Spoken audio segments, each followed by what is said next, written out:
I grew up in a Christian household that went to church regularly, and we would pray together, but I never really sought God on my own, and I never knew He was someone I could seek on my own, really. So throughout my life and my childhood and my teens, I said I was Christian even though my life didn't look like it at all. My teens were very, very hard.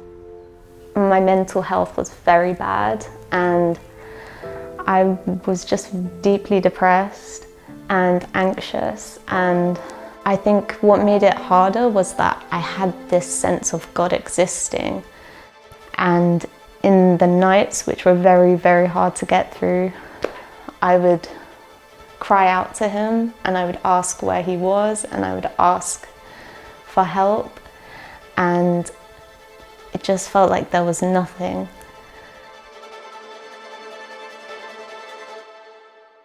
At the time, I was going to Hope Church, and I would look around at all the people, even my age, who you could just see on their faces they loved God.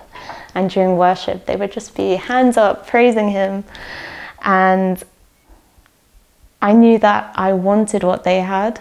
And so I got baptized, and I think I was waiting for an immediate, now I'm happy, now I have purpose. But that didn't come. This was 2024.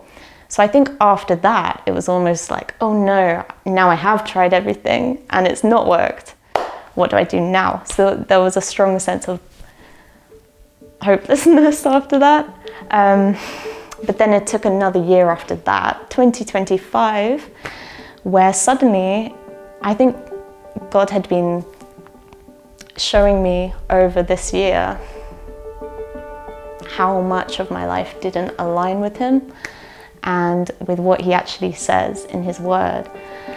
And eventually, I remember it was this one night, and I was thinking, I've always heard people talk about a relationship with God.